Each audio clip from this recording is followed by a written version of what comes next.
혹시 여기까지 질문 있으세요?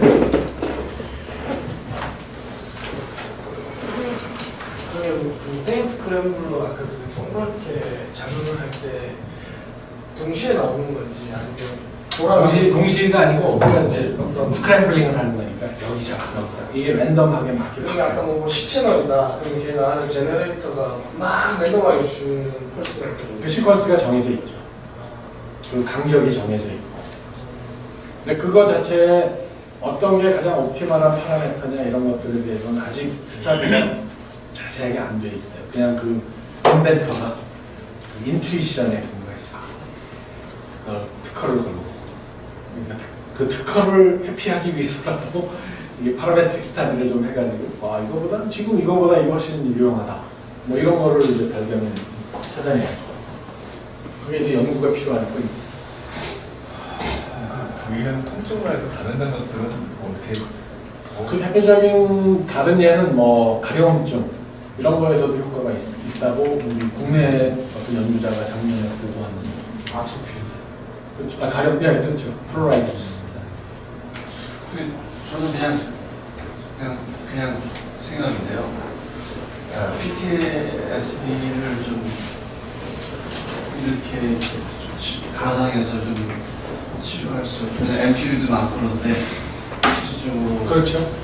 근데 그 경우에 뭐 PTSD는 스트레스 디스오더니까 여러 아이디에이션이라든가 이런 것들이 사실 문제인데 플래시백. 그렇게 되면 이제 그 플래시백이나 이런 거, 이 원리를 적용해서 어떻게 하자면 그 두 가지 원칙을 지금 얘기했잖아요. 뭔가 오버랩을 시켜야 되고 그다음에 앰비규어스거든. 그거를 고안을 좀 해보시죠. 예를 들어 내가 가서 뭐 전쟁하다가 뭐 죽이는 그 생각이 계속 든다. 그거하고 오버랩 되는 거를 뭘 넣어줘야 되나? 똑같이 안 줘도 되죠. 그렇죠. 똑같으면 안 되죠. 오히려.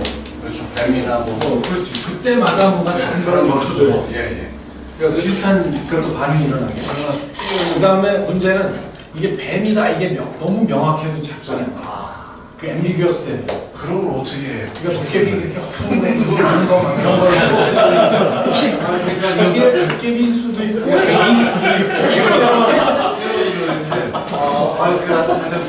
그러면 이게 그치 요 스티뮬러스하고 그 전쟁에서 내 경험했던 그 경험이 이렇게 오버랩이 되면서 흐뭇흐뭇해지면서 아니야 괜찮았어 뭐 이렇게 되는 거지. 이거 응용력이 좋으신데요? 제가 선천부적인 게 있어요. 깔때기도.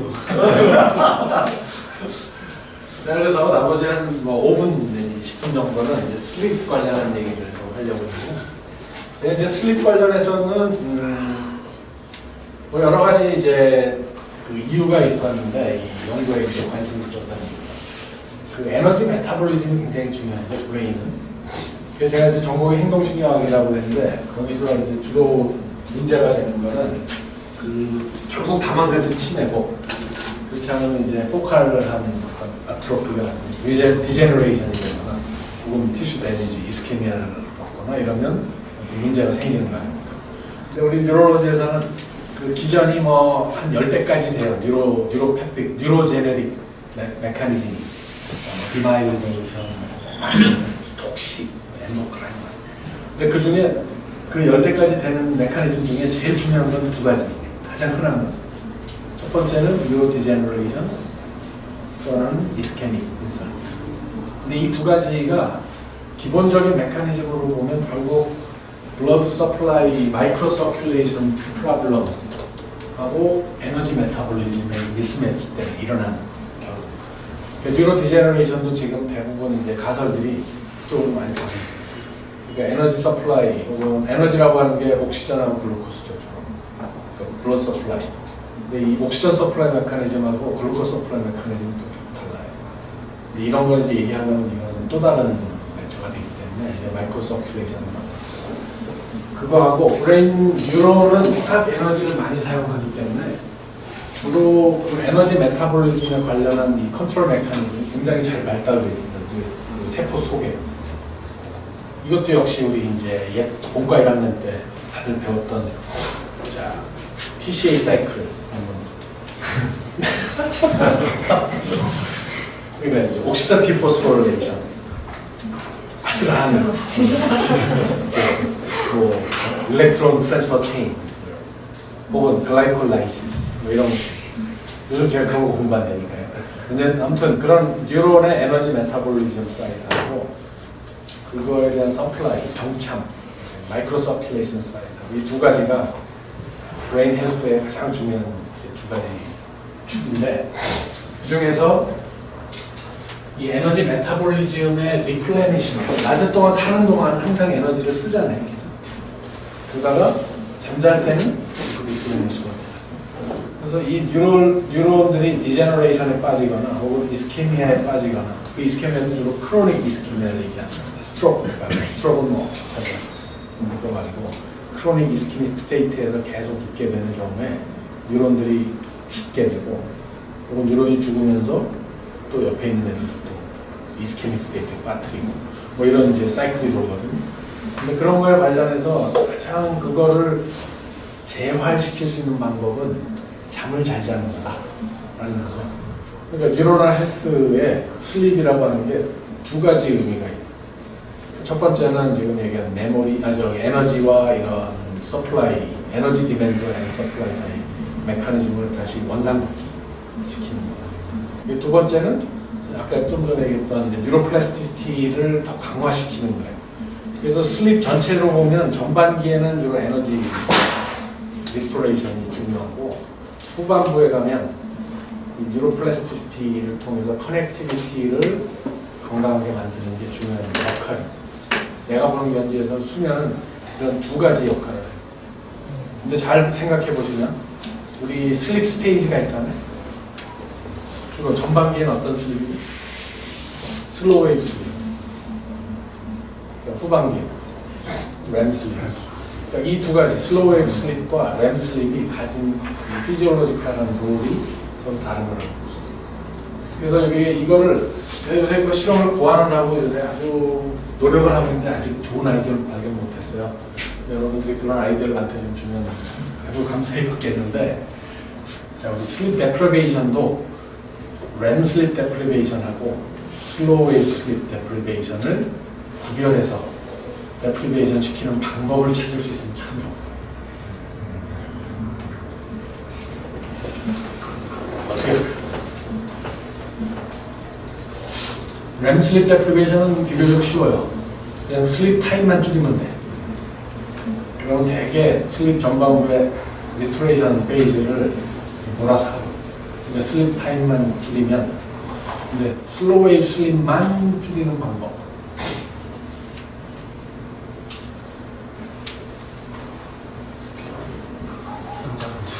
근데 사실 여러분들이 다 그걸 경험하고 있어요, 지금. 그 노인들이 특히 그걸 아주 많이 경험하고 있어요. 그래서 노인이 될수록 나는 이제 가설적. 그래서 노인들이 자꾸 뉴로 디제너레이션에 빠진다고 하는데, 슬로우 웨이브 슬립을, 그러니까 이 전반부의 리스토레이션을 잘 하려면 이 슬립 웨이브 사이클 중에 이 깊은 슬립까지 들어가는 이 사이클이 충분하게 한 서너 번을 들어갔다 나왔다 들어갔다 나와요. 근데 그러려면 슬립 하이진이 좋아요. 좀 조용해야 되고, 어두워야 되고, 온도 습도가 맞아야 돼요. 그래야 슬립이 깊이 들어가서 유지가 충분히 된 상태 유지가 된 다음에 다시 쉘로우 슬립으로 왔다가 다시 또 들어가는 오실레이션이라고. 근데 이 오실레이션도 사실 브레인 서킷트리가 있습니다. 브레인스템에. 뭐 다들 아실 거예요. 근데 그 브레인 서킷트리가 그걸 컨트롤을 하지만 완벽하게 드라이빙은 못해요.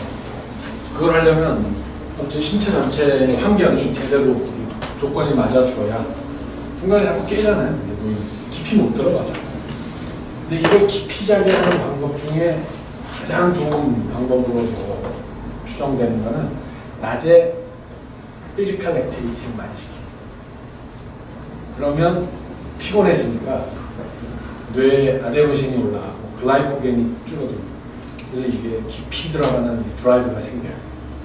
근데 그거 없이 빈둥이 들어가고 글라이코겐도 아직 많이 남아있고 지금 잠을 자려고 그러는데 아데노신도 별로 축적이 안 돼 있고 그러면 잠이 깊이 안 돼.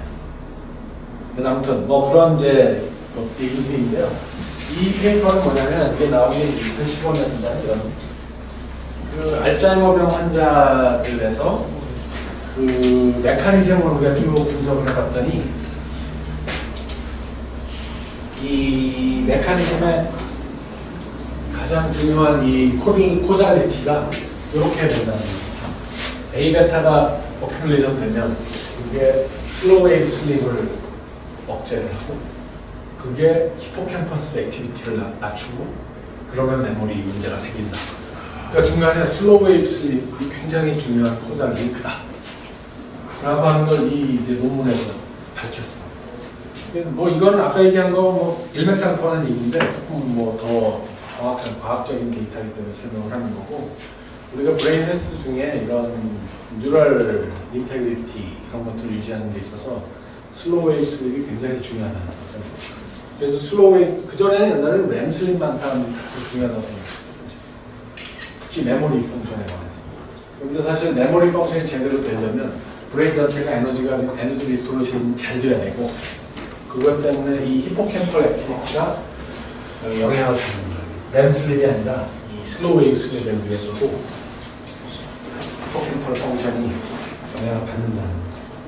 그래서 뭐 이런 걸 했는데 그래서 이제 실험적으로 제가 우리가 어떤 걸 했냐면 그 도로공사에 위탁을 받아가지고 우리 MC 스퀘어 GOMC 직원들하고 우리 실험실 학생들하고 그래서 그 뭐죠 졸음운전 예방법을 개발해보자.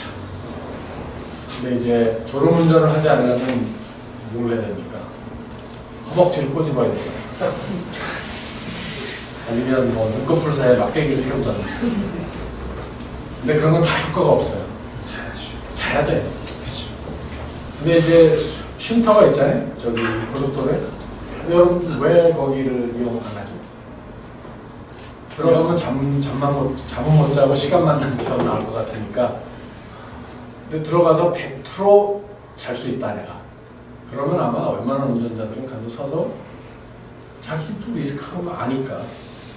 한 15분, 30분 딱 정해진 시간만큼 해서 완전히 졸음을 깨울 수 있다. 그럼 가서 누구든지 가서 자고 나올 거라고. 난 그렇게 믿어요. 근데 어쨌든 그래서 아이디어는 졸음 쉼터가 역할을 제대로 못하는 이유는 뭐 시끄럽기도 하고 환경도 안 좋고 막 이러니까 잠을 제대로 잘 수 없다. 어차피 그 속에 들어가봐요. 그러니까 그 요구하는 어떤 베네핏을 받을 수 없다는 거예요. 그래서 우리가 이제 여기 아이디어를 뭐냐면 MC 스퀘어의 스티뮬레이션을 통해서 잠을 확실하게 한번 재워보자. 재울 수 있나 없나를 보자. 뭐 이런 거예요. 그러니까 아이디어. 그렇게 되면 이걸 도로공사하고 해가지고 확실하게 잘 수 있으니까 꼭 자라. 이게 홍보. 그게 일반화되면 사람들이 졸음하다가 안 되면 가서 자는 거에 조금 더 이게 협조적이 되지 않을까. 뭐 그런 아이디어입니다. 근데 지금까지 나온 방법들은 진짜 이불 펴고 자고 뭐 이러지 않으면 이게 깊이 잘 수가 없는 거야. 혹은 약을 먹어서 잔다. 그럼 몇 시간을 자야 돼? 15분만 딱 자게 하는 약 있으면 얼마나 좋아. 있긴 있죠. 배고프다. 그것도 사실 연관이 되는데 프로포폴 맞으면 슬로우 웨이브 슬립으로 팍 들어가요. 그래서 브레인이 리스토레이션이 되기 때문에 산뜻하게 깨는 말되죠. 그리고 슬립도 사실 아까 이제 전반기 후반기 얘기했는데 전반기에서 충분하게 리스토레이션이 되면 후반기에는 그 리허설을 돌리는 거예요. 그 전날 있었던 것들에 대한 리허설을 돌리는 게 꿈이죠. 그렇게 해서 SNR을 좋게 합니다. 이 커넥티비티, 뉴로널 커넥션들에 쓸데없는 거 자꾸 이제 프루닝해서 없애버리고 중요한 거 계속 골자가 되는 건 남기고 이렇게 해서 메모리를 콘솔리데이션 시키는 거예요. 램 슬립 동안. 근데 전반기에 레스토레이션이 안 되면 그러면 콘솔리데이션이 안 되겠죠. 혹은 이걸 열심히 레스토레이션해서 잘했어. 근데 그 전날 엄청난 트라우마와 스트레스와 막 이런 걸 받으면 여기서 램슬립 하는 동안에 그냥 온 세계를 다 돌아다녀. 그러면서 브레인 에너지를 다 써버려. 그럴 수도 있어요. 그럼 아침에 일어나면 잔 거 같지가 않아. 잔 거 같지가 않아. 에너지 다 써버렸으니까. 잠 들어갈 때 하고 나올 때 하고 에너지 글라이코겐 레벨이 비슷한데 자나 마나지. 그러니까 이 얘기는 짧은 기간 동안에 그러니까 확실하게 슬로우 웨이브 슬립을 인덕션하자. 메커니즘이 뭐예요? 그거면. 그게 이 실험 힌트를 얻은 거고, 이걸 완벽하게 아직 자료를 다 얻거나 실험 완성한 건 아니에요. 근데 이거는 뭐냐면, 우리가 이제 MC 스퀘어를 준 그룹, 이건 컨트롤 그룹, 유저 그룹 빼기 컨트롤 그룹, 여기 유저 그룹, 컨트롤 그룹이 있죠. 이거는 우리가 이제 잠을 20분 동안 재웠는데, 20분 동안 재우면서 EEG를 기록을 해가지고, 그거에 파워 스펙트럼을 타임 프리퀀시 프로젝트 뭐 이런 거 많이 보셨죠? QEEG 바이너럴 빛에 대해서는 교수님은 인정을 안 하죠. 하죠. 그러면 다시 그럼 저도 사실 그런 게 존재해요. 아니 존재하는 그걸 인정한다. 아니 저는 이제 가상현실에서 그걸 다각적인 방법들을 어프로치를 하고 싶은데 그 슬립 디소더의 인소미아를 잠재울 수 있는 방법들을 그러니까 버너럴 시뮬레이션 자체만 가지고는 좀 어렵고 어렵죠. 네. 거기서 이제 우선 이거부터 설명할게요. 이거는 리얼 스티뮬레이션이에요. 그러니까 이제 버너럴 해가지고 엘리어스나 비팅을 일으키는 게 아니고 그 자체로 지금 우리 MC 스퀘어에서 주는 프리퀀시로 주는데 처음에는 이제 한 20Hz 정도에서 줘요. 그러다가 한 5분 동안 주는 프리퀀시를 맞춰. 여기 보면 이 파워가 세잖아요. 여기까지. 이게 이거는 인트레인먼트 된 프리퀀시. 이게 컨트롤러는 없죠. 이거는 모니터리 스티뮬레이션에 의해서 뇌파의 지금 인덕션 이 파형이 쭉 가가지고 한 10Hz 정도를 유지를 해. 일단 깨울 때는 다시 올려. 그래도 이런 모양으로 스티뮬레이션을 했어요. 유저 부분에서. 그랬더니 이 프리퀀시 밴드를 이렇게 비교하면 아무튼 뭐 나오죠. 쭉. 근데 여기서 보시면 그래가지고 두 가지인데 이 두 가지는 사실 결국 포인트는 뭐냐면 요 밑에 있는 부분 이 10Hz 이하 부분에서 이제 세타잖아요. 세타 밴드에서 브레인 전체의 커넥티비티에 의한 오실레이션이 증감이 돼. 이런 작업을 했을 경우 이런 드라이빙을 걸었어요. 그래서 이게 무슨 얘기냐면 브레인 전체에서 그 소리만 들려줬는데도 브레인 전체에서 세타 프리퀀시의 그 로우 프리퀀시에 해당하는 이 시그널 오실레이션이 브레인 전체를 다 흔들고 있다는 거예요. 뭐 양이 아주 세진 않아요. 근데 어쨌든 브레인 전체 뉴럴 액티비티 중에 슬로우 웨이브에 해당하는 것들이 인덕션이 된다. 근데 인덕션이 된 게 딱 요 프리퀀시하고 매칭되는 건 아니에요. 그거보다 아래쪽에서 주로 세타 밴드 쪽에서. 그러니까 10Hz는 아직 알파죠. 8부터 13년. 근데 아무튼 이거는 세타 밴드에서 지금 전체 브레인의 커넥티비티가 증강된다는 슬로우 웨이브. 그게 이제 이 데이터. 이거는 여기 지금 플라팅한 거는 프리퀀시 밴드가 됐는데 저기 아무튼 커넥티비티예요. 커넥티비티. 그러니까 일렉트로드 간의 코히런스가 좀 세타 밴드에서만 확 늘어나요. 그걸 우리가 관찰을 했어요. 그래가지고 결국은 지금 아이디어는 뭐냐면 이 오디토리 스티뮬레이션을 잘해서 브레인 웨이브를 인트레인먼트 시켜가지고 아주 로우 프리퀀시, 슬로우 웨이브에 해당하는 웨이브를 브레인 전체에서 인덕션을 해주면 그게 에너지 레스토레이션에 굉장히 큰 도움이 된다라는 거예요. 근데 그거는 또 다른 측면이 이제 가설 내지는 입증된 전제가 슬로우 웨이브로 가야 에너지 메타볼리즘이 에너지 디맨드가 줄고 그래야 리스토레이션을 시킬 여유가 생깁니다. 보통 에너지를 가장 많이 사용하는 프리퀀시 밴드는 감마 밴드 40Hz 정도 해당하는 감마 밴드가 에너지 소모를 제일 많이 시킵니다. 브레인에서. 근데 이거를 파이링 웨이트를 쭉 떨어뜨려가지고 그럼 액션 포텐셜이 총량이 줄겠죠. 7Hz나 뭐 5Hz 정도. 그러면 에너지 파이링 액션 포텐셜을 하면 이게 디폴리제이션이 되기 때문에 에너지를 써서 다시 리폴을 시키는 게 이제 에너지를 많이 쓰는 거거든요.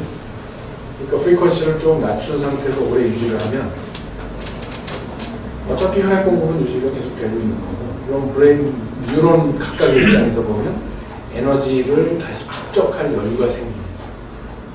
그래서 슬로우 웨이브 슬립이 중요합니다. 근데 그 슬로우 웨이브 슬립을 어떻게 만들어낼 거냐 하는 것 중에 이런 이제 오디토리 시뮬레이션에 의한 브레인 인트레인먼트가 가능성이 있다. 지금 그런 이제 아이디어를 가지고 공부를 하고 있습니다. 지금 현재 그래서 프로젝트를 우리 보라매 병원에서 지금 진행을 하고 있는데 거기가 이 PSG가 시간이 슬롯이 부족해가지고 연구 진전이 안 되네. 돈 버는데 또 혈안이 돼가지고 병원장이 연구용이라 그러니까 자꾸 뒤로 미루가 가고 이번에 이 기사들도 자꾸 안 해주려고 그러고 자기 바쁘다 그러고 지금 우리 진척을 못하는 어디 좀 도와줄 사람 없어요? 노는 PSG 없습니까? 없어요. 자, 그래서 오늘 질문 있는데요. 네. 그러면 브레인 전체에서 세탑 프리퀀시 영역에서 코히어런스가 정확하게, 그러니까 전체 코히어런스가 일어나면서 액티베이션이 일어나요. 상황이 도움이 되는 상황인가요? 아니면 로컬하게 또 다 세탑 프리퀀시가 나오긴 하는데 서로 코히어런스는 존재하지 않지만 세타 프리퀀시라고 하는 것 자체가 이제 사이즈 프린시플이라는 게 있어요. 자, 감마는 40이잖아요. 그러면 그 오실레이션이 일어나기 위해서 뉴럴 액티비티가 이렇게 한 바퀴 돌아와야 되는데 뉴럴 컨덕션 벨라시티는 똑같죠, 어디나. 한번 돌아오려면 25ms만 한 번씩 돌아와야 되거든. 그러면 그게 시냅스 몇 번을 거쳐야 되나 이게 정해지겠죠. 세타 프리퀀시라고 하면 한 번 돌아오면 얼마가 걸려요? 150ms. 150ms를 거쳐서 돌아오려면 브레인 전체를 한번 쫙 훑고 돌아와야 돼요. 그렇기 때문에 커넥티비티를 통해서 세타 프리퀀시를 인덕션 할 수밖에 없어요. 로컬하게는 세타 프리퀀시를 만들어낼 수가 없어요. 그거는 진짜 전기 자극으로 하지 않잖아. 전기로 자극해서 7Hz로 복 해가지고 그거에 맞게 자극하지 않는 한 피지올로지컬한 스테이트에서 세타 프리퀀시를 인덕션 할 수가 없어요. 그걸 인덕션 하려면 브레인 전체가 인볼브 될 수밖에 없어요. 그게 사이즈 프린시플이기 때문에 잘 이해가 안 되는 문제인데 나중에 말고를 합시다. 히포캠퍼스에서 이렇게 세탑 프리퀀시를 보게 되면 내비게이션 상황에서는 자, 세타 프리퀀시도 히포캠퍼스 자체 내에서만 그 액티비티가 생긴다는 거는 누구도 지금 믿지 않아요. 그게 콜텍스까지 올라갔다가 오는 거예요. 히포캠퍼스는 단독적으로 활동 안 합니다. 절대. 그게 다 콜텍스까지 연결돼서 다시 내려오기 때문에 그래서 세타 프리퀀시 정도의 이 타임 인터벌이 필요한 거고 그래서 교수님이 말씀하신 코히어런스는 어떤 타임 인터벌이, 그러니까 페이지에는 차이가 있지만 프리퀀시적으로 봤을 때는 매칭이 된다. 그런 거죠. 그 페이지 락킹이 될 수도 있고 페이지 뭐 엔티 페이지로 갈 수도 있고 그거는 페이지 릴레이션십이라 다양할 수 있죠. 어쨌든 프리퀀시 밴드 내에서의 락킹은 근데 그게 이제 콜텍스에서는 잘 리코딩이 안 될 수도 있어요. 왜냐하면 자, 히포캠퍼스는 굉장히 덴스하거든. 뉴런들이 그러니까 파이링 하는 것들이 덴스한데 이게 여기서 파이버들이 쭉 나가가지고 콜텍스의 다양한 인포메이션들을 지금 인테그레이션 하기 위해서 퍼진단 말이죠. 커넥션이. 그러면 각각의 콜텍스들에서 리코딩에서는 이게 잘 잡히진 않아요. 그렇지만 어쨌든 갔다 와야지. 이 뉴럴 서킷이 만들어져야죠. 온고잉 액티비티가 이게 뱅뱅 돌아야 되는데 여기서는 막 댄스하게 지금 들어오기 때문에 리코딩이 되지만 사실 그거는 여기서만 만들어내는 게 아니라는 거예요. 그 뉴럴 네트워크라고 하는 개념을 조금 더 명확하게 이해하는 거예요. 사실 그거는 뭐 디베이트를 많이 해요. 뉴럴 피지올로지스트 중에. 그래서 모든 브레인의 페이스, 오실레이션이 다 이런 네트워크에 의해서 만들어진다고 내가 주장하는 건 아니에요. 그 중에 페이스메이커들이 있긴 있어. 어디선가. 뭐 살라모스나 이런 게 있을 수 있어요. 근데 그거는 아주 조금 그게 오히려 익셉셔널한 케이스. 그래서 뭐 얘기한 페이스메이커 티오리하고 네트워크 티오리, 오실레이션에서 이 두 가지가 좀 구별을 할 수 있는 대립점이 있는 건데 어쨌든 내가 보기에는 세타 프리퀀시 정도 이하의 것들을 만들어내려면 홀 브레인이 인볼브가 되지 않으면 안 된다라는 거고 그렇게 해서 전체 브레인이 로우 프리퀀시로 이제 인트레인먼트가 되면 아마도 그런 에너지 메타볼리즘 레스토레이션이 잘 될 것이다 라는 게 지금 뭐 가설이죠. 가설. 그걸 입증을 해야지. 뭐 원숭이 몇 마리 교수님이 혼자 하신 거예요? 이거요? 네. 나는 이거 근처에도 안 갔어요. 여기 학생들이 다 하는 애들이 나는 아이디어만 내고 교사범. 나는 직접 이런 피 묻히고 이런 거 아니야. 나중에 문제 생기면 얘가 했대요. 그 정도만 얘기하면. 그래서 그 향기치료도 그렇고 오감각, 육감각을 또 활성화해가지고 뭐 그것도 좋은 방법일 수 있죠. 네.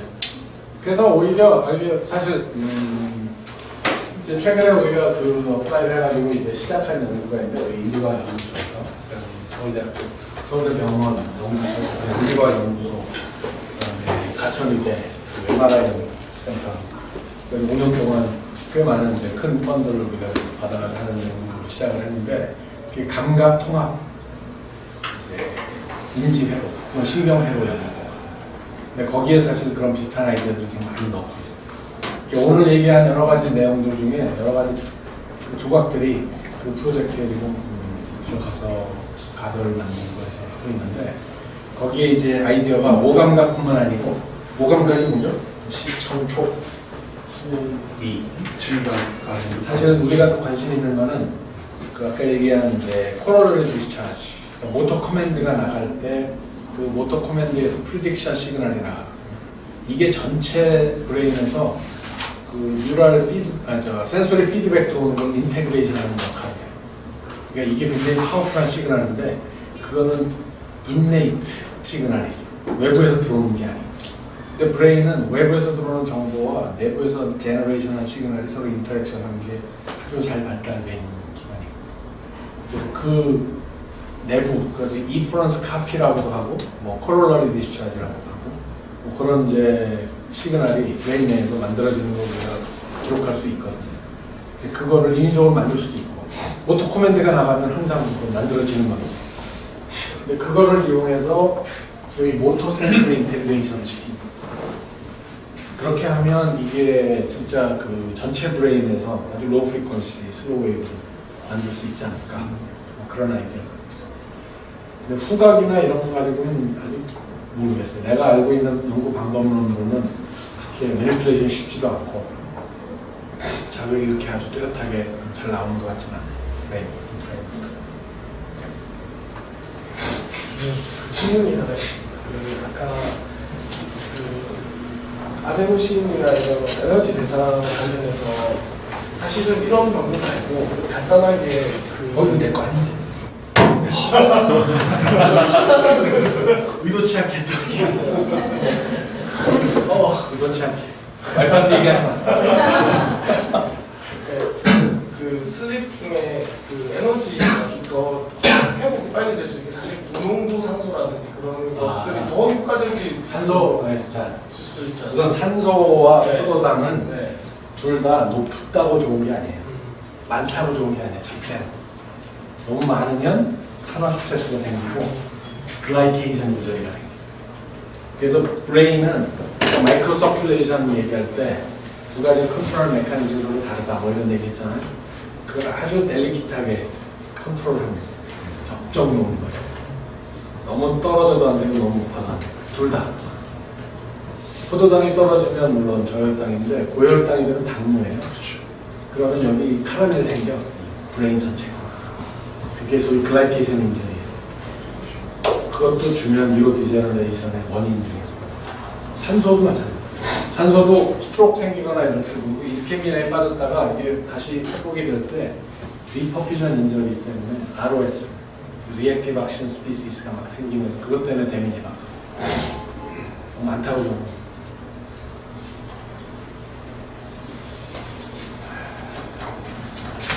또 뭐 다른 질문 있으시면 없으시면 뭐 그만 마치죠.